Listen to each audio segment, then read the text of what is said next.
High BP, thyroid, diabetes, migraine, headache, indigestions, all these lifestyle diseases.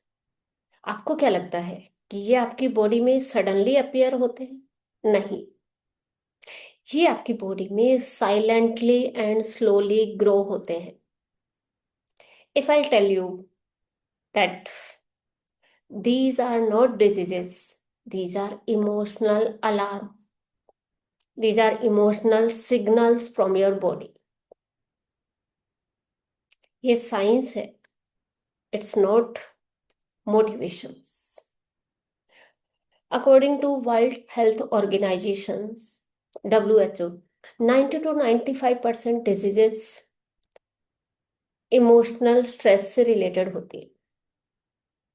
होता क्या है, जब आपकी बॉडी में अनहील्ड क्रोनिक या स्प्रेस्ड इमोशंस लंबे टाइम तक रहता है, तो वो आपकी बॉडी में इंटरनली इम्बैलेंस स्टार्ट करता है।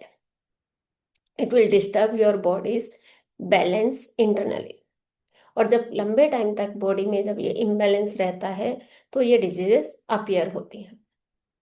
होता कैसे है, जब आपके बॉडी में लंबे टाइम तक आपके ब्रेन में स्ट्रेस रहता है, तो आपके हॉर्मोन्स इम्बैलेंस रहते हैं, आपका नर्वस सिस्टम इम्बैलेंस होता है। Let me explain you in detail.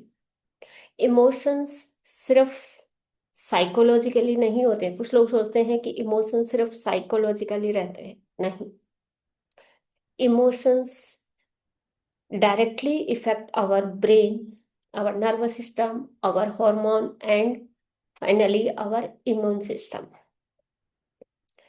जब आपके ब्रेन में लंबे टाइम तक स्ट्रेस रहता है, या आप फीलिंग्स को सप्रेस करते हो, उसको एक्सप्रेस नहीं करते हो, लंबे टाइम तक जब आप उसको सप्रेस करते हो, लंबे टाइम तक जब ओवर थिंकिंग रखते हो, तो आपके जो ब्रेन में स्ट्रेस रिस्पॉन्स सिस्टम वो एक्टिवेट होता है, हाइपर एक्टिव होता है। जैसे जैसे स्ट्रेस रिस्पॉन्स सिस्टम की एक्टिविटी बढ़ती है, and stress hormones like cortisol hormone and adrenaline hormone release होते हैं। और जैसे जैसे आपके बॉडी में स्ट्रेस बढ़ता है, आपके ब्रेन में स्ट्रेस बढ़ता है, स्ट्रेस हार्मोन आपके बॉडी में बढ़ने लगते हैं। और जैसे जैसे स्ट्रेस हार्मोन बढ़ते हैं, other hormones like thyroid related hormone, insulin hormones and estrogen progesterone hormones, those hormones imbalance होते हैं, सीरोटोनिन हार्मोन्स।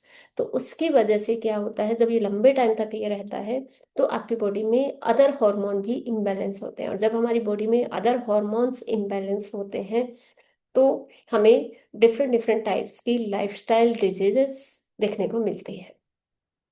लेकिन हम क्या करते हैं, उसको ट्रीट करने के लिए मेडिसिन यूज करते हैं। सपोज आपने माइग्रेन के लिए टेबलेट लिया, वो आपने पेन किलर यूज किया, या पेन क्या है, उस माइग्रेन का एक सिम्टम है, और आपने एक मेडिसिन यूज करके आप उस सिम्टम को ट्रीट करने का ट्राई करते हो, न कि रूट कोज को। ऐसे ही जब हम डायबिटीज की टेबलेट लेते हैं, तो वो इंसुलिन को बैलेंस करता है, या जो ग्लूकोज लेवल को, ब्लड में ग्लूकोज लेवल को बैलेंस करता है, न कि वो आपके हॉर्मोन्स को बैलेंस करता है। फाइनली अगर हम बोले, तो मेडिसिन को यूज करके हम सिर्फ सिम्टम को ट्रीट करते हैं, रूट कोज को हील नहीं करते हैं। और जब तक आप अपनी रूट कोज को हील नहीं करोगे, तो ये सिम्टम्स बार बार आते हैं, और बार बार आप मेडिसिन यूज करते हैं। फाइनली क्या होता है, एक थोड़े टाइम के बाद या तो वो मेडिसिन इतनी इफेक्टिव नहीं रहती है, या उसकी डोज हमें बढ़ानी पड़ती है। If you want to understand 3 secret emotional emotions and 3 steps healing for this lifestyle disease, then follow the link in description and join my free masterclass to start your healing journey from today itself. Thank you.